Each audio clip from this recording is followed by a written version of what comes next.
म्हणून आपल्याला या गोष्टीची चिंता नक्कीच आहे, नक्कीच होणार आहे.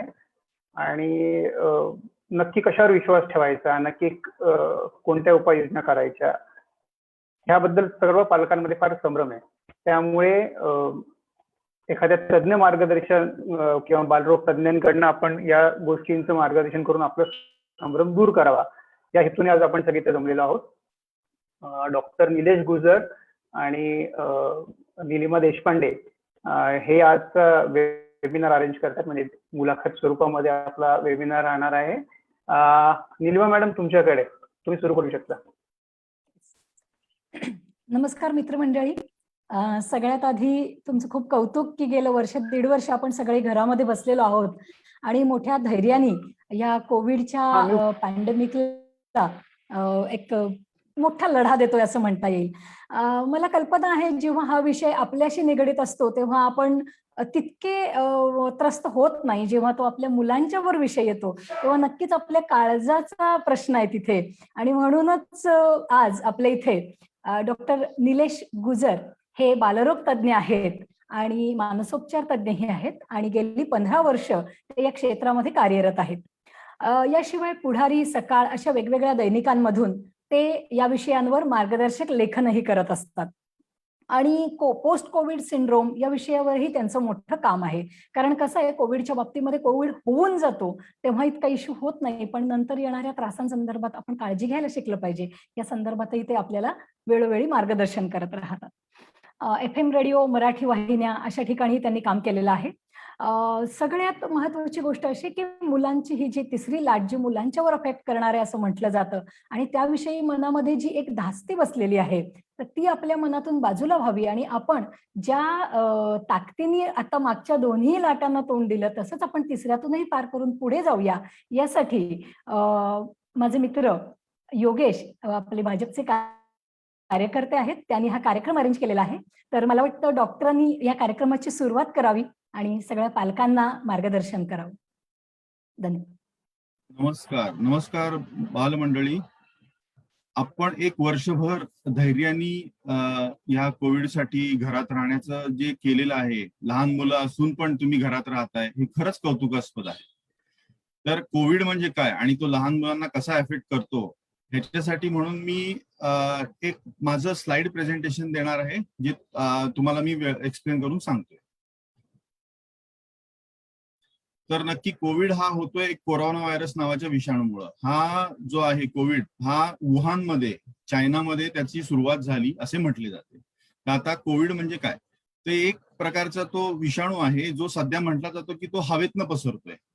कारण त्याच्यासाठी लॅन्सेटमध्ये काही स्टडी झाले की ज्याच्यानुसार तो हवेत पसरतोय असं म्हटले गेले. तर त्याची लक्षणं काय काय आहे, तर त्याच्यामध्ये आपल्याला दिसतं आहे की ताप येतो, खोकला येतो, नंतर थकवा येतो, घसा दुखायला लागतो, चव जाते, नंतर वास जातो. आता चव जाणे आणि वास जाणे हे लहान मुलांमध्ये बऱ्याच वेळा आपल्याला कळून येत नाही, पण बाकीची जी लक्षणं आहेत, ताप आहे, खोकला आहे, थकवा आहे, नंतर दम लागणे आहे, हे आपल्याला नक्की कळू शकतं. किंवा लहान मुलं जर थोडीशी मोठी असते तर ते सांगू शकतात की त्यांचा घसा दुखतोय. त्यानंतर सर्दी येते त्यांना, काही मुलांना जुलाब, काही मुलांना उलटी अशी लक्षणे येऊ शकतात. तर आता आपण कोविडचे निदान कसे करतो, तर कोविडमध्ये सगळ्यात इम्पॉर्टंट जी टेस्ट आहे ती आरटीपीसीआर. आरटीपीसीआर साठी आपण काय करतो, घशातनं स्वॅब घेतो. मग तो स्वॅब कसा घेतला जातो, त्यासाठी ती थोडीशी पेनफुल प्रोसिजर असते. तर लहान मुलांनी स्वॅब घेताना बरीच मुलं कोऑपरेट करतात आणि काही मुलं बराच त्रास देतात. पण स्वॅब ही अत्यंत इम्पॉर्टंट टेस्ट आहे, ज्याला कोविडचा गोल्ड स्टँडर्ड असे म्हटले जाते. त्यानंतर अजून काही टेस्ट आहेत, आपण ब्लड टेस्ट करतो, उदाहरणार्थ सीबीसी करतो, सीआरपी करतो, काही ब्लड टेस्ट करतो, पण त्या ऍडिशनल टेस्ट आहेत. मेन टेस्ट आहे कोविडची आरटीपीसीआर. त्यानंतर बऱ्याच वेळा आपलं जे कन्फ्युजन होतं, आता आपण बऱ्याच वेळा जेव्हा मुलांना कोविड होतो तेव्हा कोविड झालाच नाही असं अज्युम करतो, का तर ते आपल्या जीवाचा तुकडा असतो. कारण ते आपण सांगतो की माझ्या मुलाला बालदमा होता, माझ्या मुलाला सर्दी खोकल्याचा सारखा त्रास होतो, असं करून आपण ऍलर्जी आणि कोविड मध्ये कन्फ्युजन होतं. तर ऍलर्जीमध्ये बऱ्याच वर्षी माझं ऑब्झर्वेशन आहे की ताप नसतो. कोविडमध्ये जे सिम्पटम्स आहेत त्याच्यामध्ये ताप असतो, थंडी वाजते कित्येक वेळा, बॉडी पेन होतं, चव जाते, नॉशिओ वॉमिटिंग, जुलाब होतो. पण ऍलर्जीमध्ये कसं असतं, अंगाला खाज येत असते काही काही जणांना सर्दी होते भरपूर, काही जणांना डोळे लाल होतात, डोळ्यांना खाज सुटते. आणि असं आहे की दोन्हीमध्ये जे कॉमन सिम्पटम्स आहेत त्याच्यामध्ये आहे नेझल कंजेशन, नंतर खोकला, नंतर घसा बसणं, फटीक, नंतर डोकं दुखणं आणि कधी कधी शॉर्टनेस ऑफ ब्रेथ म्हणजे श्वास घ्यायला त्रास होणं किंवा दम लागणं, हे सिम्पटम देखील ॲलर्जीमध्ये येतात. त्यामुळं ॲलर्जी ही कोविडमध्ये आपल्याला कन्फ्यूज करते. आता आपल्याला कोविड जर झालाच, सपोज कन्सिडर करा की बाय बॅड लक आपल्याला कोविड झाला, तर आपण कोविड कसा मॅनेज करायचा? तर कोविडच्या मॅनेजमेंटमध्ये आपल्याला 2 ऑप्शन्स असतात. एक असते होम मॅनेजमेंट, दुसरं असते हॉस्पिटल मॅनेजमेंट. होम मॅनेजमेंट म्हणजे कसं, घरी 14 दिवस राहणे. तर ह्यामध्ये जो केअरटेकर पॅरेंट आहे त्याचा रोल अत्यंत इम्पॉर्टंट आहे. म्हणजे पालकांनी डोकं शांत ठेवून मुलासोबत 14 ते 17 दिवस अज्ञातवासात राहणे. अज्ञातवास म्हणतो मी त्याला. एका खोलीत राहायचं, बाहेर बाकीच्या घरच्या मंडळींनी त्यांची सेवा करायची, ताट आणून द्यायचं आणि त्या मुलाला 17 दिवस एका ठिकाणी एका खोलीत ठेवून द्यायचं. त्याला म्हणतो होम आयसोलेशन. दुसरा ऑप्शन असतो हॉस्पिटलमध्ये. 2 सेटिंग आहेत. एक कोविड केअर सेंटरचं सेटिंग असतं आणि दुसरं सेंटर असतं हॉस्पिटल सेटिंग. आता होम आयसोलेशन मध्ये आपल्याला जे पेरेंट्स करतात त्यांना काय काय करावं लागतं, त्यांना पहिले सारखा N95 मास्क घालून बाळासोबत थांबावं लागतं, बाळाचं मॉनिटरिंग करावं लागतं, ऑक्सिजन मॉनिटरिंग, टेम्परेचर मॉनिटरिंग. आणि त्याच्याबरोबर आपल्याला काय ट्रीटमेंट दिली जाते, तर सिम्पटमॅटिक ट्रीटमेंट. सिम्पटमॅटिक ट्रीटमेंटमध्ये आपण त्यांना औषधं कुठली देतो, तर पॅरासिटामॉलचं औषध देतो, त्यानंतर सर्दी खोकल्याची औषधं देतो, त्यानंतर जी काही गाईडलाईन्स नुसार मेडिसिन्स आहेत, म्हणजे उदाहरणार्थ ॲझिथ्रोमायसिन, आयव्हरमेक्टिन, जी लहान मुलांना देखील चालतात, ती मेडिसिन्स दिली जातात. त्यानंतर सगळ्यात महत्वाचा भाग आहे की आपण लहान मुलं जी आहेत त्यांना आम्ही सुपर स्प्रेडर्स म्हणतो. सुपर स्प्रेडर म्हणजे काय, तर पहिल्यांदा आपण कोविडमध्ये जेव्हा स्वॅब करतो तेव्हा आपल्याला एक व्हॅल्यू मिळते, तिला म्हणतात सीटी व्हॅल्यू. तर जेव्हा रिसर्च केला गेला तर लहान मुलांची ही सीटी व्हॅल्यू कमी असते. आता सीटी व्हॅल्यू आणि त्याचं एक कोरिलेशन आहे की सीटी व्हॅल्यू 0 to 35 असते. तर ज्यांची व्हॅल्यू 35 असते त्यांचा कोविड कमी मानला जातो, ज्यांची व्हॅल्यू 0च्या आसपास असते त्यांचा कोविड जास्त मानला जातो.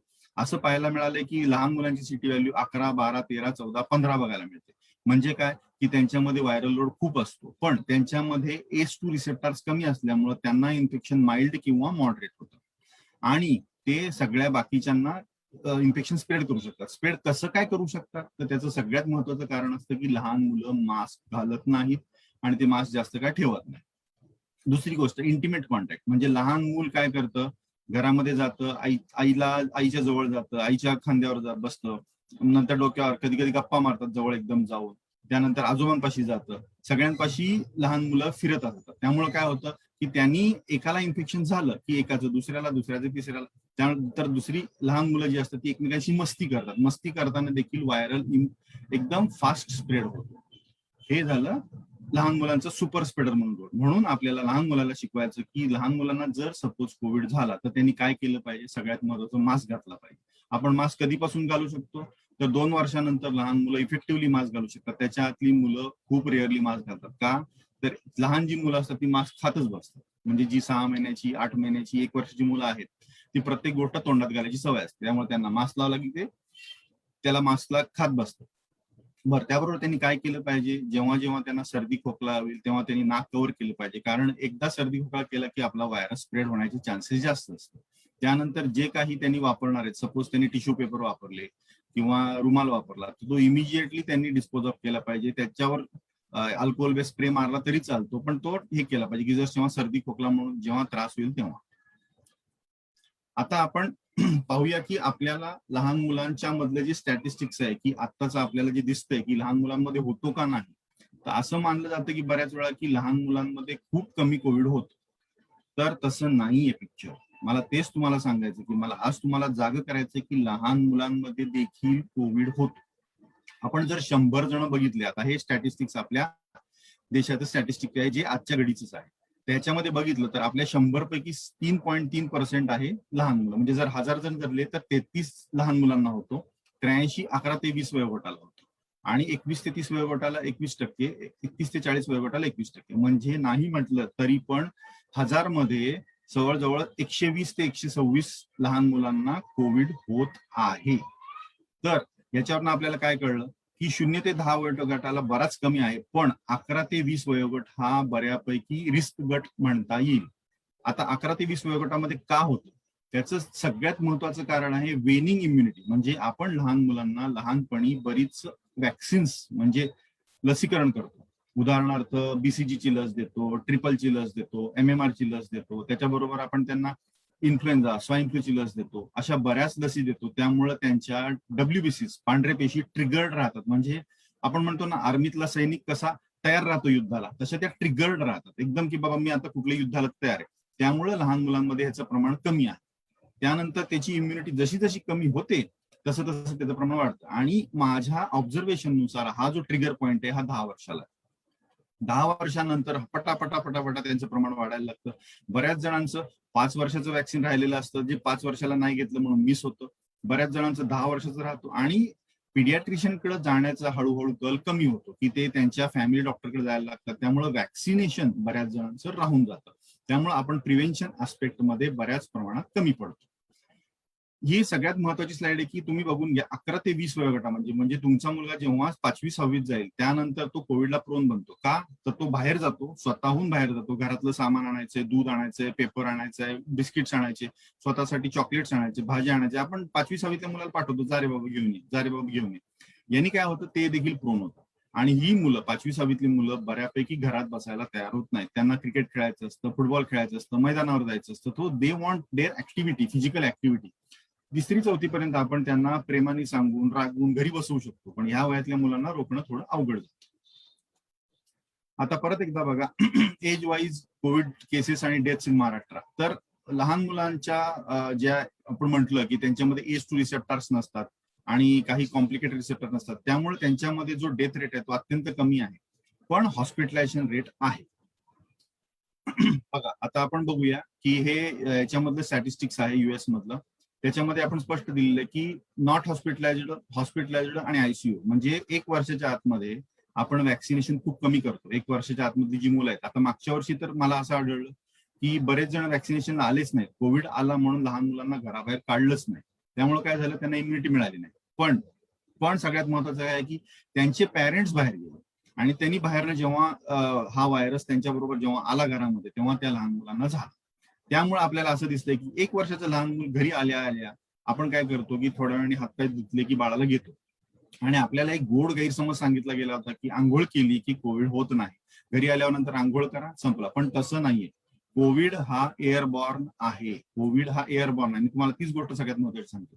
त्यामुळे जर तुम्ही बाहेर मास्क घातला नाही, पालकांनी बाहेर मास्क घातला नाही, तर दे कॅन कॅरी कोविड, म्हणजे ते कोविडला घेऊन येऊ शकतात आणि मग ते त्यांच्या जिवलग बालकांना कोविड देतात.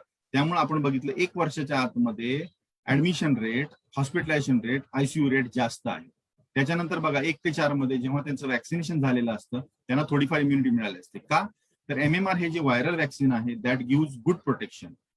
त्याच्यानंतर इन्फ्लुएन्झा हे वॅक्सिन आहे. इन्फ्लुएन्झाचे आणि कोविडचे सिम्पटम्स ऑलमोस्ट सेम आहेत. त्यामुळे इन्फ्लुएन्झा झाला का कोविड झाला हे कळणं कन्फ्युजन होईल, म्हणून ही 2 वॅक्सिन जेव्हा दिली जातात 6 ते 9 महिन्यामध्ये, त्यानंतर प्रोटेक्शन रेट वाढत जातात. पुढचं बघा, तुमच्या नॉट हॉस्पिटलाइज गट 1 ते 4 मध्ये कमी आहे, 5 ते 9 मध्ये अजून कमी आहे. पण कसं आहे, इन्सिडन्स रेट जो आहे तो 10 ते 17 मध्ये बराच जास्त आहे. का तर ही मुलं मास्क घालत नाहीत, हे टीनेज वय आहे, ह्याच्यामध्ये बंडखोरी भरपूर आहे. मास्क का घालायचा, मीच का करायचं, मग मास्क थोडा कमी आला तर काय होतं, मग बाहेर मला जायला पाहिजे, मला खेळायला जायला पाहिजे, ह्या ज्या गोष्टी आहेत ह्या सगळ्या 10 ते 17 मध्ये आढळतात. मला मित्रांबरोबर मिक्स व्हायचंय, मग तिथं मिक्स झाल्यानंतर ते गेम खेळतात. कुठले गेम्स खेळतात, फुटबॉल, क्रिकेट, आणि तिथं मास्क घालणं अवघड असतं. आता आपण क्रिकेटच्या गेम्समध्ये T20 मध्ये पण बघितलं, त्यांनी बायो बबल केला होता. का तर त्यांनाही मास्क घालणं अवघड होतं. म्हणजे कुठल्याही स्पोर्ट्स ऍक्टिव्हिटीला मास्क चालत नाही. अशा खूप, म्हणजे चेस म्हणा, कॅरम म्हणा, असेच फक्त खेळता येते की जिथे आपल्याला मास्क चालू शकतो. त्यामुळे 10 ते 17 वयोगटामध्ये एकदम भरपूर केसेस वाढतात. आणि सगळ्यात महत्वाचं काय आपल्याला कळलं की 1 वर्षाच्या आतल्या बालकांना हॉस्पिटलायझेशन लागू शकतं, म्हणून पालकांनी स्वतःची खबरदारी घेणं अत्यंत गरजेचं आहे. बरं, आता सगळ्यात मोठं जे ड्रेडेड कॉम्प्लिकेशन आहे लहान मुलांमध्ये, ज्याच्याविषयी आपल्याला जागे राहायला पाहिजे, तो म्हणजे multi system inflammatory syndrome in children.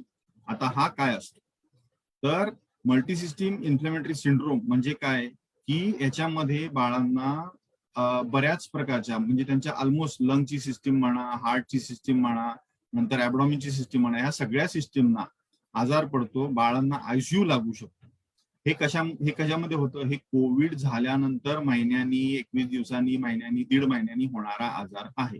लहान मुलांना कोविड झाला की काही जणांना जे आपण म्हणू शकू ज्यांचं बॅडलक म्हणता येईल, बॅडलक हा शब्द, कारण हा कोणाला होईल आणि कशामुळे होईल हे सांगता येत नाही. कोविड होऊन गेल्यानंतर 1 महिन्यानी होणारा आजार, त्याच्यामध्ये 21 वर्षाच्या आतले त्यांना ताप येतो, नंतर लॅब एव्हिडन्स ऑफ इन्फ्लेमेशन. आता आमच्याकडे इन्फ्लेमेशनचे मेडिएटर्स काय काय असतात, सीआरपी असतं, नंतर ESR असतं, ह्याला आम्ही इन्फ्लेमेशनचे मेडिएटर म्हणतो. हे वाढलेले असतात, त्यांना हॉस्पिटलायझेशन लागतं. प्लस 2 ऑर्गन्स, लंग म्हणा, लिव्हर आणि हार्ट, असे 2-3 ऑर्गन्स इन्व्हॉल्व्ह असू शकतात. याला कारण अजून सापडलेलं नाहीये, पण ह्याच्यामध्ये सगळ्यात महत्वाचं कोरिलेशन काय सापडलेलं आहे की ह्याच्या अगोदर 1 महिना अगोदर त्या मुलांना कोविड झालेला असतो. त्यामुळं हे सगळ्यात महत्वाचं कारण आहे की आपण आपल्या मुलांना का जपलं पाहिजे, तर त्यांना मल्टीसिस्टीम इन्फ्लेमेटरी सिंड्रोम, म्हणजे ह्याला आम्ही पिम्स म्हणतो, पीडियाट्रिक इन्फ्लेमेटरी मल्टीसिस्टीम सिंड्रोम, असं पिम्स म्हणून आम्ही शॉर्ट फॉर्म केलेला आहे. हा होऊ नये म्हणून आपल्याला लहान मुलांना जपलं पाहिजे. तर आता माझ्या ह्याच्यामधनं मी तुम्हाला ब्रीफली कोविड काय असतो, कोविडचे कॉम्प्लिकेशन्स काय असतात, इन्सिडेंट्स रेट काय असतो हे समजून सांगितलेलं आहे. तर आता मी आपले आभार मानतो आणि मॅडमकडे स्क्रीन शेअर करतो.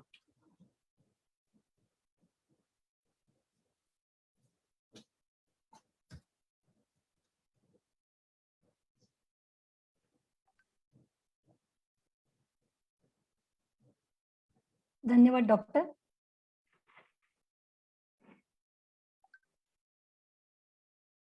Thank you so much. खूप सोप्या शब्दामध्ये अगदी जी आवश्यक माहिती आहे, म्हणजे खरं तर पालकांचे इतके प्रश्न आलेले आहेत आणि त्यातले बरेचसे प्रश्न तुम्ही तुमच्या ह्या प्रेझेंटेशन मधून कव्हर केलेले आहेत. मला पहिला प्रश्न असा विचारायचा आहे की ही तिसरी लाट जी येणार आहे असं म्हणतात, याचा थेट काही असं सायंटिफिक रिझन आहे का? म्हणजे जसं की जनुकीय बदल किंवा असं काही आहे का? किंवा कशामुळे मुलंच टार्गेट होत आहेत असं म्हणायचंय?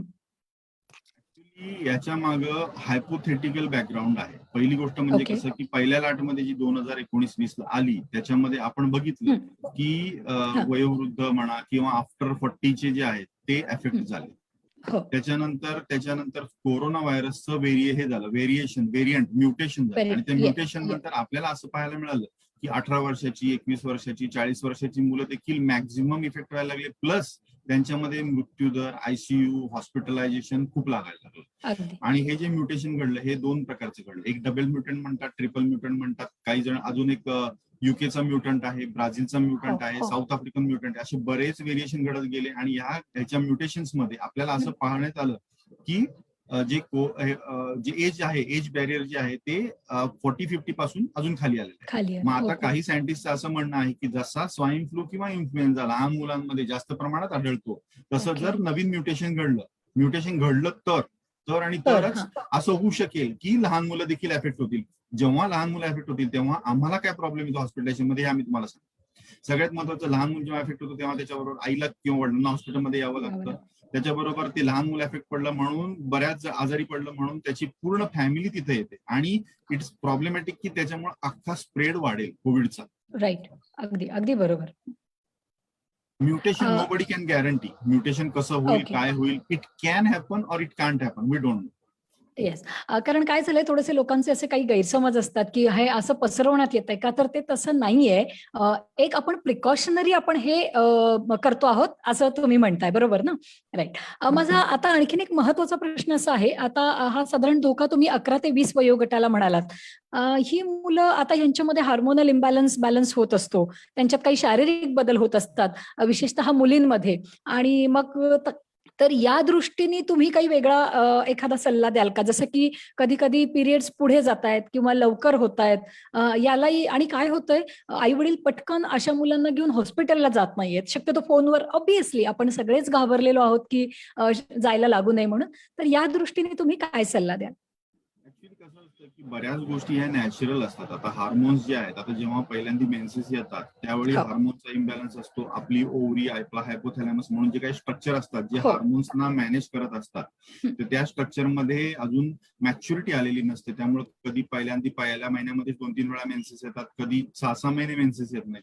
त्यामुळे सगळ्यात महत्वाचं असतं की याला घाबरून जाऊच नाही.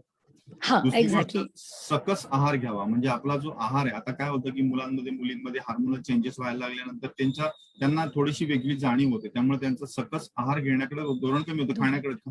काही मुली तर खातच नाहीत, खाणं खात नाहीत की त्यांना भीती वाटते जास्त खाल्ल्यामुळे होतं, पोट दुखतं कारण मी जास्त खातो. बरोबर. मग त्यामुळे सगळं सकस आहार घ्यावा आणि जे काही चेंजेस आहेत ते आपापल्या डॉक्टरांशी डिस्कस करावे की हे मला चेंजेस आलेले आहे, त्याचं काय तो that will be much better असतं.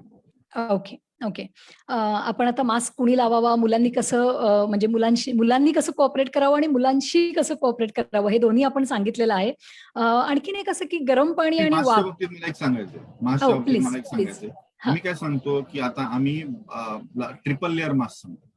ओके. आपण तो मुद्दा माझ्या मागच्या प्रेझेंटेशन मध्ये नव्हता. तर काय ओके. होतं की बऱ्यापैकी लहान मुलांचे जे मास्क आहेत ज्याच्यावर भीम आहे, कार्टून आहे, असं बरंच हो, आहेत, तर ते मास्क डबल लेअर आहे. ओके, तर मी काय म्हणतो, तुम्ही टेलर मेड मास्क करून घ्या जे ट्रिपल लेअर असते.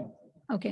ट्रिपल लेअर आमचे आता जे पूर्वीच्या काळचे हिरवे मास्क असायचे जे आम्ही ऑपरेशन थिएटरमध्ये घालायचो, हो, हो. दॅट आर मास्क, म्हणजे ती कापडी मास्क आहे. तर तसेच 2 मास्क मागं हिरव्या कलरचे आणि त्याच्यावर पुढचा जो लेअर आहे ते तुम्हाला मुलाच्या आवडीनं घ्या. इव्हन तुम्ही तुमचा मुलगा मास्क घालावा म्हणून त्याचा फोटो, त्याच्या आवडीचा कार्टूनचा फोटो किंवा तुम्हाला जे राइट. काही त्याची आवडीची गोष्ट आहे, सपोज फुल आहे, बटाटा आहे किंवा लाडू आवडतो, तो लाडूचा काही. फोटो हे राइट. लावा आणि तुम्ही त्यांना मास्क घालायसाठी आहे करा की बाबा तुम्ही मास्क घाला म्हणून त्यांचं कौतुक करा. मास्क घातल्यानंतर त्यांचे फोटो काढा. त्यांना मास्क घालण्यासाठी म्हणून कसं काय तुम्ही त्यांना ऍडजस्ट करा मास्क बरोबर. बरोबर, हे तुमचं महत्वाचं आहे. कारण जरी सपोज आता अगदी. आपण मॅडम असं कन्सिडर केलं की शाळा चालू झाल्या, आता नाही, हं. जूनला नाही चालू झाल्या, दिवाळीनंतर चालू कधी, झाल्या, कधी. हो, तरी तेव्हा त्यांना मास्क राहणारच आहे. मी तर शाळांना अशी लागणारच. विनंती करेन की तुम्ही शाळेमध्ये खाणं पिणं अलाउड करूच नका, स्पोर्ट्स पण बंद ठेवा. फक्त एक पिरियड्स घ्या त्यांचे, काय जे 6 लेक्चर्स आहेत ते 3 तासात संपवा. मुलांना फक्त पाणी प्यायला अलाउड करा, ते पण स्ट्रॉवाले वॉटर बॉटल्स असतात ना, त्यांनी अलाउड करा. हो, हो. त्यानंतर परत शाळा सोडून द्या. त्यांनी काय होईल, मुलांचं एज्युकेशन पण हॅम्पर होणार नाही, त्यांनी शाळेत पण जातील, मित्रांना पण भेटतील, सायकोलॉजिकली ते हेल्दी राहतील आणि घरी येऊन बरोबर. खेळायचं. अगदी, अगदी. म्हणजे तुम्ही डॉक्टर आहात. मी इथे फक्त एक जनरल नोंदवू इच्छिते, की घरामध्ये आईच्या सुती ओढण्या किंवा साड्या असतात. तर त्यांनी स्वतःच जर समजा घरच्या घरी त्याच्यावर काही प्रक्रिया करून मास्क वगैरे बनवायचं असं काही, कारण सध्या सगळे रिकामे आहेत आणि सगळ्यांना काहीतरी उद्योग हवा आहे. डेफिनेटली बाहेरून आणलेला मास्क हा चांगलाच आहे. पण तर याच्याबद्दल काही हरकत नसेल ना? कारण घरातली एकदम व्यवस्था आहे सुंदर, ना? एकदम सुंदर. म्हणजे आईने स्वतः केलेला केलेला मास्क मास्क हां, असं. बाळाला आवडतोच. अगदी, अगदी. सर आणखीन एक महत्वाचं असं की वाफ घेणे आणि गरम पाणी पिणे याच्याबद्दल काही थोडेसे म्हणजे मतांमध्ये अपवाद आहेत, की असं करावं असं म्हणणारा एक मोठा प्रवाह आहे आणि त्यांनी त्रास होतो असं म्हणणारा एक प्रवाह आहे. तर तुम्ही कसं सांगाल ह्याच्याबद्दल? आता आपण 2 आस्पेक्टनी बघतो वाफ घेण्याला हां, आणि हां, गरम पाणी पिण्याला. वाफ हां. घेणे म्हणजे कसं, आपण स्टीम घेतो, घरामध्ये स्टीम घेतात. आम्ही वाफ म्हणजे नेब्युलायझेशन एक प्रकारे जो आम्ही ओपीडी मध्ये बरोबर. हॉस्पिटलमध्ये देतो आणि दुसरं वाफ म्हणजे स्टीम. तर स्टीम स्टीम. ही थोड्याफार प्रमाणात प्रोटेक्शनला, म्हणजे जेव्हा आपल्याला सायनसचं इन्फेक्शन होतं त्याच्यासाठी उपयोगी पडू शकते. पण स्टीमचं ओके. टेम्परेचर असतं 100 डिग्री सेल्सिअस. त्याने हो. मुलांना हार्म होऊ शकतो. आपली जी एक्झॅक्टली. घशाच्या आतली स्किन आहे त्याला आम्ही म्युकोजा म्हणतो, त्याला स्टीमनी हो. डॅमेज होऊ शकतो आणि तो डॅमेज्ड म्युकोसा कुठल्याही इन्फेक्शनला मदत करतो. त्यामुळे स्टीम बरोबर. मुलांनी घेऊच नाही, या मताचा मी आहे. ग्रेट. बरोबर ओके. आहे. त्यानंतर गरम पाणी जे आहे ते आपलं 40-45 डिग्री सेल्सिअसचं असतं. ते 1-2 वेळा किंवा 3 वेळा प्यायला हरकत नाही. पण प्रॉब्लेम असा येतो, जेव्हा आपण गरम पाणी पितो तेव्हा आपण पाणी कमी पितो आणि पाणी कमी हो. प्यायल्याने होणारे जे बाकीचे आजार आहेत त्याला आपण आमंत्रण वाईट. देतो. आता पाणी कमी पिल्याने कुठले आजार होतात, डिहायड्रेशन होतं काही जणांना, बरोबर आहे. त्याच्यानंतर बरोबर. युरिन जे हे होत नाही, युरिन मध्ये इन्फेक्शन होऊ शकतं पाणी कमी प्यायल्याने. हो. युरिनरी ट्रॅक इन्फेक्शन आम्ही त्याला म्हणतो. का होतं की बाबा पाणी कमी पिलं, फ्लशिंग होत नाही, फ्लशिंग नाही झाल्याने युरिन ट्रॅक इन्फेक्शन होतं. असे बरेच राइट. प्रॉब्लेम्स येऊ शकतात. त्यामुळे काय म्हणतो आम्ही, पाणी गरम पाणी जे प्यायचं ते 1दा 2दा 3दा अर्धा कप प्या. बाकीच्या वेळी आपण उकळून माठात नॉर्मल. टाकलेलं पाणी भरपूर प्या. होऊ शकतो. ओके. धन्यवाद. एका आईचा असा प्रश्न आहे, त्यांना आता नुकतंच बाळ झालंय, तर समजा अ, दोघांपैकी कोणी कोरोना बाधित असेल, आता दोघंही नाहीयेत आणि सुदैवाने ते तसेच असतील. फक्त तर त्यांनी बाळाला दूध पाजलेलं, स्तनपान केलेलं चालतं का? किंवा काय असते सिच्युएशन याच्यामध्ये? ऍक्च्युली कसं असतं, बाळाचे आपण 2 आस्पेक्टनी बघूया. आता हं. बाळाची जी आई आहे तिला कोविड कुठल्या लेवलचा आहे, माइल्ड आहे, मॉडरेट आहे, सिव्हिअर आहे, त्याच्यावर सगळं ठरतं. जर माइल्ड ओके. कोविड असेल आणि त्यांना फॅबिफ्लू नावाचं जे औषध दिलं जातं किंवा फॅबिपिराविर म्हणतात, ते जर दिलं नसेल तर त्यांनी स्तनपान करू शकतात. पण त्यांच्यापासून मुलाला कोविड होऊ नये हां. म्हणून त्यांनी मास्क घालणं हो. गरजेचं आहे. म्हणजे त्यांनी काय करायचं, फक्त ब्रेस्ट फिडिंग पुरतं बाळाला घ्यायचं. बाकीच्या वेळी ओके. त्यांच्या घरातले जे बाकीचे केअरटेकर्स आहेत त्यांनी त्या बाळाला हँडल करायचं. अशा रीतीने Okay. माइल्ड कोविडला आपण मॅनेज करतो. आता मॉडरेट कोविड आणि सिव्हिअर कोविड ह्याच्यामध्ये आई हॉस्पिटलाइज्ड असते, त्यामुळे बाळाला टॉप फिडिंग शिवाय पर्याय राहत नाही. शक्यच नाहीये. Okay okay.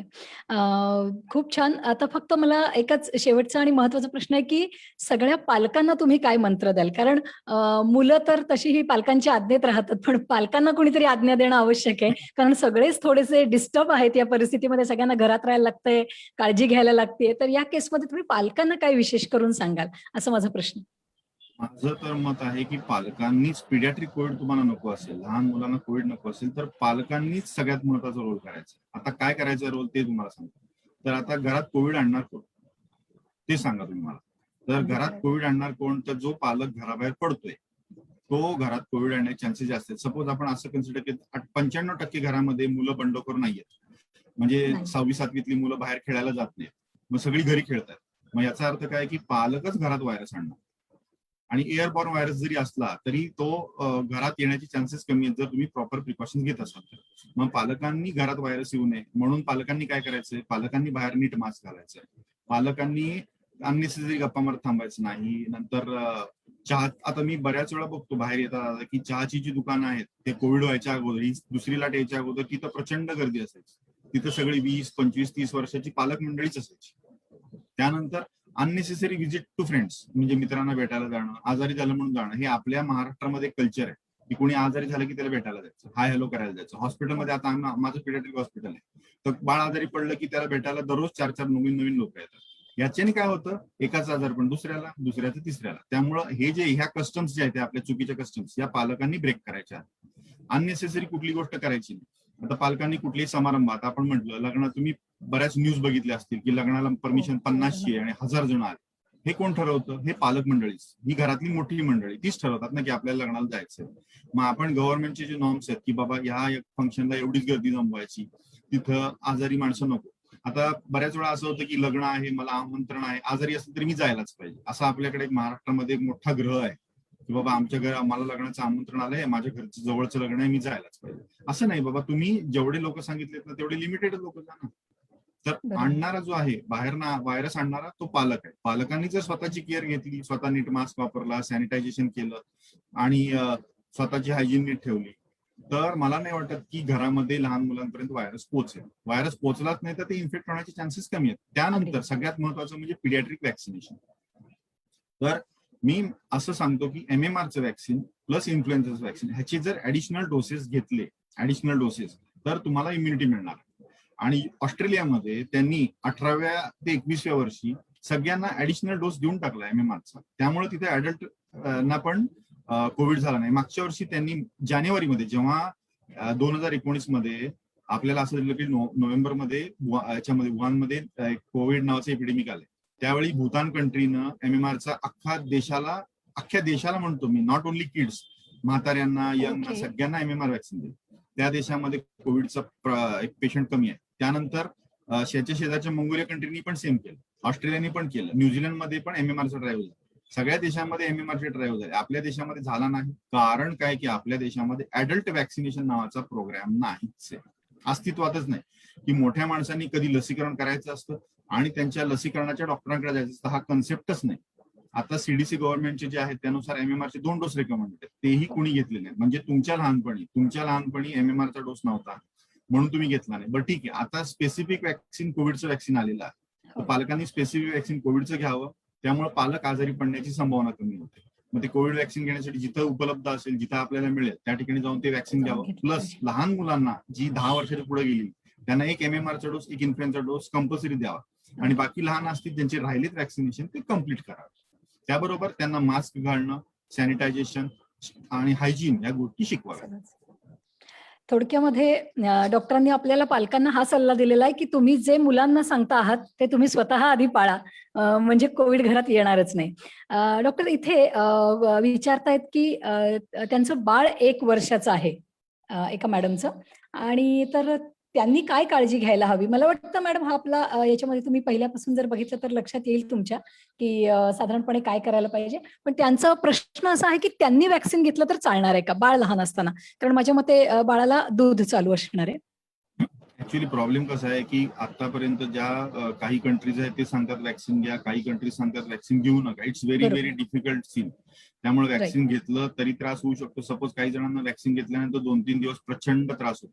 त्रास त्यानंतर होतो. आपल्या देशामध्ये बाय बॅड लक वॅक्सिनेशन सेंटरवर प्रचंड गर्दी होती गर्दी. आणि तिथं वॅक्सिन घेतलं की आपल्याला काही होणार नाही असा लोकांचा एक ग्रह होतो. त्यामुळे काय होतं की लोक तिथं मास्क घालत नाही आणि त्यामुळेच वॅक्सिनेशन सेंटर मधूनच कोविड पसरत आहे. जी गर्दी होते त्यांनीच तो कोविड पसरत आहे. त्यामुळे कसं होतं की वॅक्सिनेशन सेंटरवर तुम्ही जाताना गर्दी नसणं हेही हे गरजेचं आहे. बघून जायला हवं. आणि वॅक्सिनेशन जर कुठलं तुम्ही घेताय, आता तर काही स्टँडर्ड ऑथॉरिटीजनी ऍडवाइस केलं की तुम्ही वॅक्सिन घेऊ शकता. तुम्ही घ्या वॅक्सिन, पण तुम्ही वॅक्सिन घेताना तिथे गर्दीच्या ठिकाणी जाऊन कोविड घरात आणू नका. त्यामुळे तुम्ही वॅक्सिन घ्यायला जाणार Very असेल, आता बघितलं की आपण सकाळी 8ला लोक जातात, 2ला नंबर लागतो. हे बरोबर नाहीये. हा सीन कुठे ना कुठे चेंज व्हायला पाहिजे. आपल्याकडे व्हॉलंटियर्सची टीम पाहिजे. त्यांनी हा सीन बंद केला पाहिजे की बाबा नाही, तुम्हाला जेव्हा नंबर येईल तेव्हाच तुम्ही या. अननेसेसरी हो. लोक गर्दी करतात आणि त्यांनी प्रॉब्लेम्स येतात. कारण ते वाटतं की त्यांना जे वॅक्सिनला कोणी येणार नाही त्यांचं वॅक्सिन आम्हाला मिळून आमचा नंबर लागून जाईल. अगदी अगदी. इथे एक ऍडिशनली गोष्ट मला सांगायला आवडेल. पुण्यामध्ये विशेषतः आमचे भाजपचे काही कार्यकर्ते लोकांना व्यवस्थित वेळ देऊन तेवढ्याच वेळेपुरतं वॅक्सिनला सेंटरवर बोलवत आहेत आणि मला वाटतं ही खूप एक चांगली काळजी घेत आहेत ते. आणखीन पुढचा प्रश्न असा आहे की छोट्या मुलांसाठी कुठलं सॅनिटायझर वापरावं आणि मुलांना जर अस्थमा असेल तर रिस्क वाढतीये का कोविडची, असं विचारायचं आहे त्यांना. तुम्हाला आश्चर्याची गोष्ट सांगतो की ज्यांना हा. अस्थमा आहे त्यांना कोविड हा. माइल्ड होतो. It's a Covid shocking but mild होतो, माइल्ड. ओ माइल्ड होतो. Great. Okay. Yes, it's a very nice की ओके. अस्थमामध्ये त्यांच्या शरीरामध्ये त्यांच्या नाकामध्ये अँटी हे आपल्या त्यांच्या नाकामध्ये रेस्पिरेटरी ट्रॅक मध्ये बऱ्याचशा WBCs बऱ्याचशा इम्युनोग्लोबिन्स असतात. ओके. त्याच्यामुळे असं होतंय की त्यांना जो काही कोविड होतोय, म्हणजे जो काही रिसर्च आहे आतापर्यंत आलेला की अस्थमा पेशंट्सना कोविड माइल्ड होतं. दुसरी गोष्ट, अस्थमाचे पेशंट स्टिरॉइड स्प्रे वापरत असतात. काय वापरतात? Steroid spray. ओके. आता आपला जो कोविड आहे त्या कोविडला जी मेन हे आहे ट्रीटमेंट आहे त्याच्यामध्ये सगळ्यात महत्वाचं आहे स्टिरॉइड. म्हणजे ते आधीपासूनच स्टिरॉइड स्प्रे वापरतात, आधीपासूनच स्टिरॉइड नेब्युलायझेशन घेतात. त्यामुळे त्यांनी प्रिव्हेन्शनचा जो त्यांच्या जे हे आहेत की जे कोविडमध्ये सगळ्यात महत्वाचं होतं की तुमची इम्युनिटी हॅम्पर होते आणि सायटोकाईन स्टॉर्म नावाचा म्हणजे इम्युनिटी मिसडायरेक्टेड झाल्याने येणारा आजार होतो. तर तो स्प्रे मारल्यामुळे त्यांना इलनेस नेहमी माइल्डच होतो. तिसरी गोष्ट असं होतं की अस्थमामध्ये आम्ही ज्या गोळ्या देतो त्या वायसोलोनच्या गोळ्या किंवा प्रेडनिसोलोनच्या गोळ्या देतो, ज्या ऑल आर स्टिरॉइड्स. त्यामुळे त्यांच्यामध्ये बाय ह्याच्यामुळं त्यांच्या ज्या आजाराच्या आधीच्या आजारामुळं त्यांना इलनेस माइल्ड होतो. त्यामुळे तुम्ही अस्थमामध्ये इलनेस माइल्ड होईल. तुम्ही बाकीचं वॅक्सिनेशन वगैरे, प्रॉब्लेम कसा येतो की अस्थमाचे सिम्पटम पण सेम आहेत, कोविडचे सिम्पटम पण सेम आहेत. आपण मगाशी बघितलं की ॲलर्जी आणि ह्याचे सिम्पटम सेम असू शकतात. त्यामुळे तुम्ही तुमच्या मुलाला वॅक्सिन्स घेणे, जी आपण लहान मुलांची वॅक्सिन्स म्हणतो ती घेणे, त्याच्याबरोबर त्याला प्रोटेक्शन शिकवणे. जर तुम्ही मास्क घातला तर तुमच्या बाळाला अस्थमाची जी ट्रिगर्ड आहेत, उदाहरणार्थ पोलन ग्रेन्स, डस्ट, घरामधलं तिखट, मीठ हे जे उडून आपल्याला जे नाकामध्ये सेन्सिटाईज करतं मसाले वगैरे, त्यांनी पण अस्थमाला प्रेसिपिटेट होतो किंवा डस्ट वगैरे. तर तुम्ही मास्क घातला तर तुम्हाला अस्थमापासून पण प्रिव्हेन्शन होईल आणि कोविड पासून पण. So that will be much better. थोडक्यात अस्थमा ज्यांना आहे त्यांनी काळजी करायचं तसं काही विशेष कारण नाहीये. दुसरं असं आहे, सॅनिटायझर लहान मुलांनी कुठलं वापरावं असा प्रश्न येतोय. आपण जो सॅनिटायझर वापरतो तो सेमच वापरायचा. फक्त सॅनिटायझर वापरल्यानंतर नाकापाशी हात नेतात मुलांना. एक की हे असते की नाकाला हात लावायचा, त्यांनी थोडासा त्रास होतो. कारण सॅनिटायझरला 70% alcohol, they are very strong. त्याचा तसा त्रास होऊ नये म्हणून त्यांनी सॅनिटायझेशन लावायचं आणि 2 मिनिटं हात तशीच लांब ठेवायचे, हे जास्त चांगलं. ठीक आहे. म्हणजे थोडक्यात फक्त लगेच चेहऱ्यापाशी हात नेणार नाहीत एवढी आपण काळजी घेतली तर सॅनिटायझरचा काही कुठलाही प्रॉब्लेम होणार नाहीये मुलांसाठी. वॅक्सिन घेतल्यानंतर जो ताप, सर्दी, अंगदुखी येते तर म्हणजे लोकांना थोडासा त्रास होतोय, तर ते काही थोडंसं निगेटिव्ह इफेक्ट करतंय का शरीरावरती, अशी एक लोकांना भीती वाटते. तर या संदर्भामध्ये काय म्हणता येईल? वॅक्सिन ज्यांनी घेतात त्यांना त्या वॅक्सिन घेतल्यानंतर त्यांनी पॅरासिटामॉलच्या गोळ्या घ्याव्यात. म्हणजे आम्ही जेव्हा ट्रिपलचं वॅक्सिन देतो लहान मुलांना तेव्हा आम्ही पॅरासिटामॉल सकाळ, दुपार, संध्याकाळ किंवा दिवसातनं 3 वेळा घ्यायला सांगतो. तर माझं असं म्हणणं राहील की जे कोण वॅक्सिन घेतात त्यांनी पॅरासिटामॉल सकाळ, दुपार, संध्याकाळ किंवा सकाळ, संध्याकाळ 2 वेळा जरी 2-3 दिवस घेतलं तरी त्यांची अंगदुखी हे जे सिम्पटम्स आहेत ते कव्हर होते. बरोबर. वॅक्सिन घेतल्यानंतर काही वेळा थोड्या लोकांना काही स्ट्रॉंग सिम्पटम्स येतात, ते पॅरासिटामॉलनी कव्हर होतच नाही. त्यामुळे कसं होईल की त्यांना जर स्ट्रॉंग सिम्पटम्स असेल त्यांनी इमिजिएटली डॉक्टरना गाठावं की बाबा मला त्रास होतोय. आणि त्याच्यानंतर जे गव्हर्नमेंटचे नॉर्म्स आहेत की तुम्हाला जर कोविड झाला असेल तर तुम्ही 3 महिने व्हॅक्सिन घेऊ नका. तर ह्याच्यावर अजूनही स्टडी चालू आहे की किती महिने व्हॅक्सिन घ्यायचं नाहीये, कारण ते अँटीबॉडीज किती राहतात. तर मी माझं स्वतःचं जे एक संशोधन आहे किंवा माझं स्वतःचं म्हणणं आहे की तुम्ही जर व्हॅक्सिन घ्यायला जात असाल, तुम्हाला कोविड होऊन गेलेला असेल, तर तुम्ही कोविड अँटीबॉडी म्हणून टेस्ट करून घ्या. कोविड अँटीबॉडी, आणि तुमच्या बरोबर. शरीरात खरोखर अँटीबॉडी असतील आणि तुम्ही व्हॅक्सिन तर घ्यायला जाणार गरज. असेल तर तुम्हाला रिएक्शन रेट जास्त असू शकतो. कारण हे आम्ही बरोबर, बऱ्याच वेळा बरोबर. बघितलं इन्फ्लुएन्झा केसेसमध्ये. इन्फ्लुएन्झामध्ये कसं बघितलं आम्ही, त्या मुलाला इन्फ्लुएन्झा झाला आणि आम्ही त्याला इन्फ्लुएन्झा व्हॅक्सिन दिलं, किंवा निमोकोकलच्या केसमध्ये, निमोनियाच्या केसमध्ये निमोनिया होऊन गेला आणि त्याला निमोनियाचं व्हॅक्सिन दिलं, तर त्याला ताप भरपूर जास्त येतो, असं माझ्या ऑब्झर्वेशन मध्ये आलेलं आहे.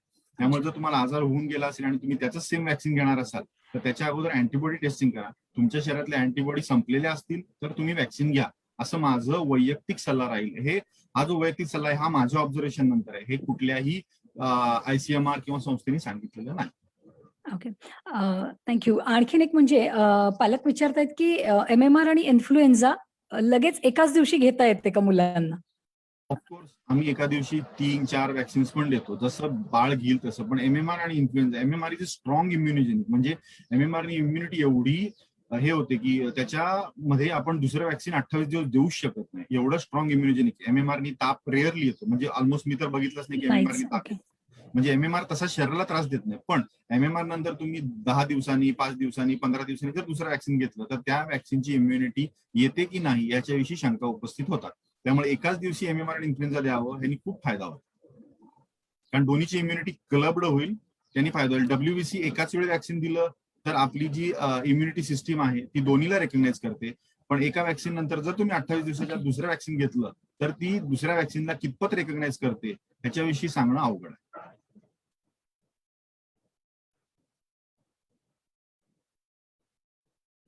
अवघड नाहीये बरं का. म्हणजे जे आपल्याला इथे बघतायत तर त्यांनी प्लीज हे लक्षात घ्या, तुम्ही अख्खा परत एकदा जर एपिसोड बघू शकलात थोड्या वेळाने तर तुमच्या प्रश्नांची तुम्हाला उत्तरं मिळतील.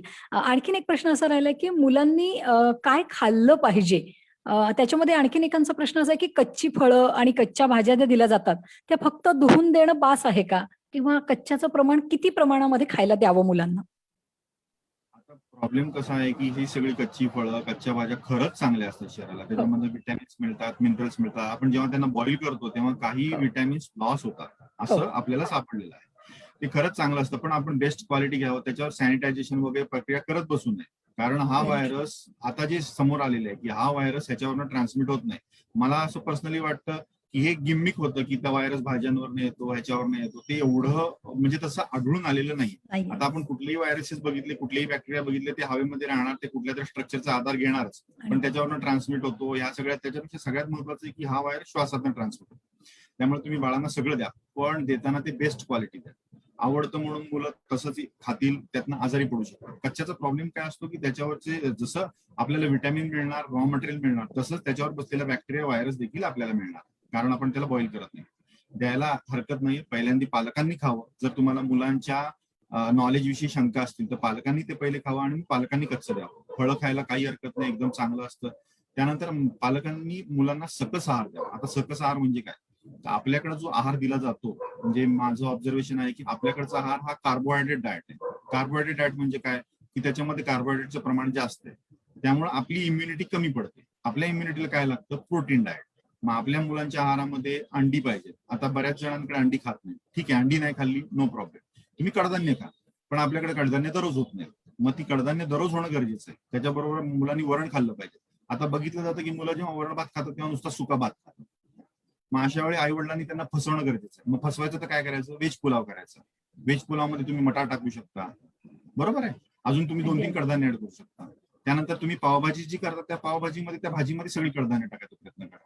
तुम्ही मिसळ पाव द्या. आता मिसळ दिलं, मिसळमध्ये आपण काय टाकतो? फरसाण टाकतो, त्याच्यावर कडधान्य टाकतो.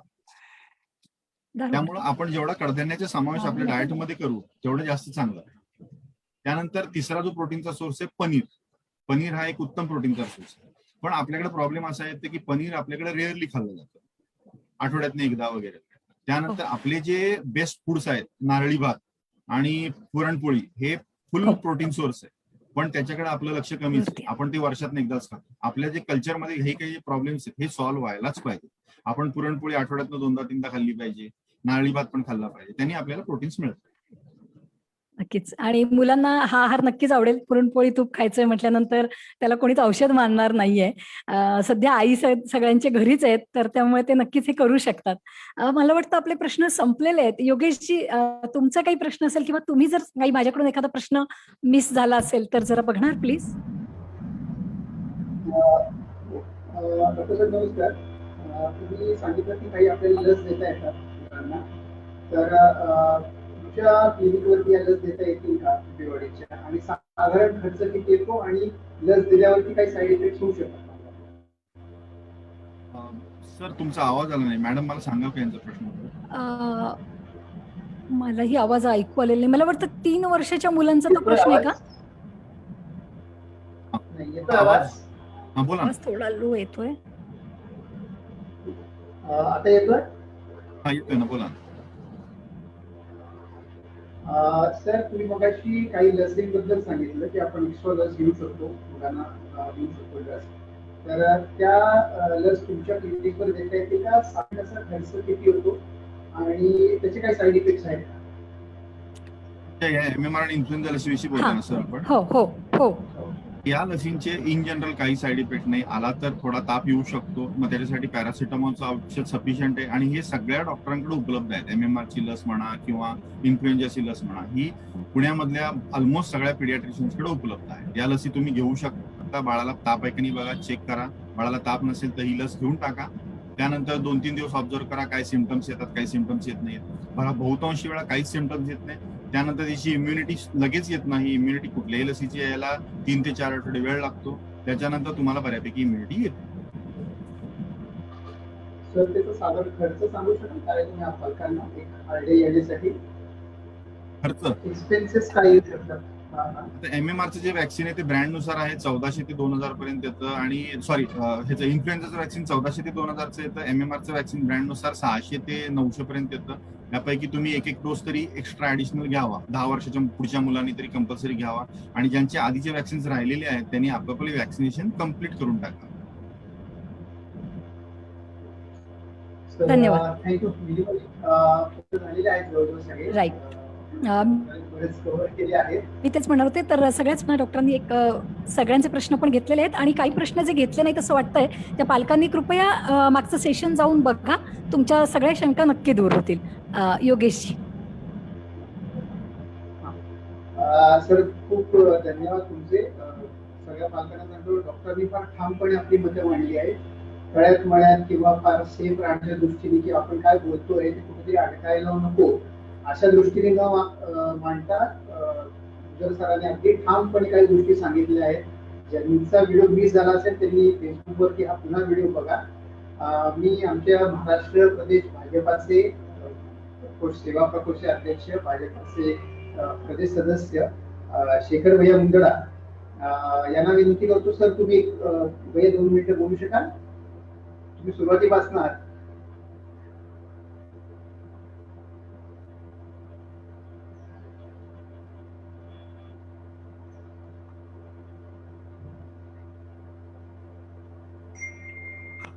म्यूट होता. सर्वप्रथम योगेश अंडिल्य वारी यांचं खूप खूप अभिनंदन. मागच्या आपण काही दिवसापासून फक्त ऐकतोय की मुलांना थर्ड वेव्ह मध्ये त्रास होणार आहे आणि काही ठिकाणी सुरू पण झाला, बऱ्यापैकी पेशंट्स पण आहेत, परंतु क्लॅरिटी अशी येत नव्हती. कारण बरेच सेमिनार आपण नेहमी करतो पण ते ऍडल्ट साठीच जास्त होते आणि मला असं वाटतं आज मुलांसाठी आणि त्यांच्या पॅरेंट्सला बऱ्यापैकी आयडिया याची आली असेल, आणि नसेल आली तर योगेशजींनी सांगितलं तसं तुम्ही फेसबुकवर परत बघू शकता. तर खूप खूप अभिनंदन. आणि डॉक्टर निलेश गुजरजी, आपण खूपच सोप्या भाषेत आणि अतिशय व्यवस्थित सगळ्या प्रश्नांची उत्तरं, जी पालकांच्या मनात खूप प्रश्न आहेत आणि मला असं वाटतं की आम्ही सुद्धा आज 14 महिने झाले काम करतोय. खूप भीतीचं जास्त वातावरण आज मुलांमध्ये आहे, पॅरेंट्समध्ये आहे, मोठ्यांमध्ये आहे, आपण बघतोय. आणि मी जे काही स्वतः ऑब्झर्व केलेलं आहे डॉक्टर साहेब, मी ते तुमच्या समोर मांडू इच्छितो. माझ्या सर्वेनुसार, कारण 14 महिने मी थोडं बॅकग्राऊंड देतो. महाएनजीओ फेडरेशन जे आहे, आमच्या अंडर 2000 एनजीओ आहेत. भाजप सेवा प्रकोष्ठचा मी प्रमुख आहे आणि आर्ट ऑफ लिव्हिंगचा महाराष्ट्राचा ट्रस्टी आहे. त्यामुळे या तिन्ही फ्रंटवर आम्ही करोनावर खूप काम केलं. परंतु आमच्या ज्या ऑब्झर्वेशन मध्ये लक्षात आलं की ज्यांनी घरी ट्रीटमेंट घेतली, होम क्वारंटाईन होऊन घेतली, त्यांना खूप व्यवस्थित रिकव्हरी व्यवस्थित झाली. मग त्याच्यात ॲलोपॅथी असेल, आयुर्वेदा असेल, होमिओपॅथी असेल, प्राणायाम असेल, ध्यान असेल, योगा असेल, या सगळ्या गोष्टी घरी व्यवस्थित करता आल्या आणि खूप फास्ट रिकव्हरी झाली. आणि काही पेशंट जे 2 प्रकारचे की ज्यांना हॉस्पिटलमध्ये जाणं गरजेचंच होतं, अशा पेशंटला खूप त्रास झालेला आहे आणि बऱ्यापैकी जो डेथचं प्रमाण आपण म्हणतोय तो घाबरून आणि घाबरल्यानंतर इम्युनिटी कमी होते, असं ते सगळं ऑब्झर्व झालं. आणि ज्या पेशंटला गरज नव्हती त्यांनी सुद्धा एक सेफर साईड म्हणून हॉस्पिटलमध्ये ऍडमिट केलं. मला असं वाटतं त्यांचाच खूप मोठा इश्यू झालेला आहे, कारण की आपल्या इथे सिस्टीमच नाहीये इतकं सगळं हँडल करायची. आणि तिथे डॉक्टर ब्रीफिंग पण बंद झालं, कारण खूप लोड आहे डॉक्टरांवर आणि आपल्या पेशंटची परिस्थिती काय ते सुद्धा लोकांना समजत नव्हतं. तर मला असं वाटतं की खूप चांगला उपक्रम या दृष्टीने आज सुरू झालेला आहे डॉक्टर साहेब. लहान मुलांना आधीपासूनच आणि पॅरेंट्सला जर आपण व्यवस्थित गाईड केलं तर मला असं वाटतं की येणारा काळ मेडिकलच्या मुळे जे त्रास होतात ते आपण करू शकतो, म्हणजे घाबरून होतात जे आपल्या हातात आहे ते निश्चित आपण थांबवू शकतो. आणि निलिमाजींनी खूप चांगलं आज सूत्रसंचालन केलं. मला असं वाटतं योगेशजी आपण हा इनिशिएटिव्ह पुढे असाच चालू ठेवावा आणि खूप चांगला उपक्रम आहे. आणि नुसतं इथं न थांबता मुलांसाठी अजून काय करता येईल, कसं करता येईल ते पण बघावं, कारण की अजून तसं मुलांसाठी क्वारंटाईन सेंटर किंवा आयसोलेशन सेंटर किंवा त्यांना कशा पद्धतीने हँडल करायचं, कारण मुलांबरोबर पॅरेंट्सला तुम्ही आयसोलेट करू शकत नाही. लहान मुलांना त्यांच्या बरोबरच राहावं लागेल. तर मग ते मॅनेजमेंट कसं करावं, या सगळ्या गोष्टींना निश्चित पुढे घेऊन जा. आणि येणाऱ्या काळामध्ये जी भीती आहे ती मुलांच्या हिशोबानेच आहे. तर मी तुम्हाला सगळ्यांना खूप खूप शुभेच्छा देतो आणि पुन्हा एकदा सगळ्यांचं अभिनंदन करतो. नमस्कार.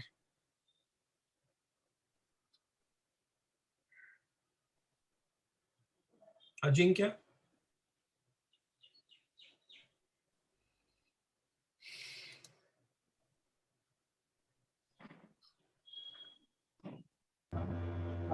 धन्यवाद शेखर भाऊ. डॉक्टर सरांनी सुरुवातीला सांगितलं फार छान सर्वांचं मार्गांचं मार्गदर्शन केलं आहे. आणि बरेच जण आता प्रश्न विचारत आहेत, मला व्हॉट्सअपवरती पण सर विचारत आहेत की निलेश सरांना जर भेटायचं असेल तर कुठे भेटता येईल. सगळ्यांच्या माहितीसाठी सांगतो, निलेश मुजरांचं विवाडीमध्ये आहे. तुम्ही गुगल करू शकता, तुम्हाला डायरेक्शन्स आणि कॉन्टॅक्ट डिटेल्स त्याच्यावरती सरांची मिळू शकते. परत एकदा सर्व पालकांचे आणि आभार. निलिमाजी, डॉक्टर साहेब, thank you very much for coming. Session संपतोय.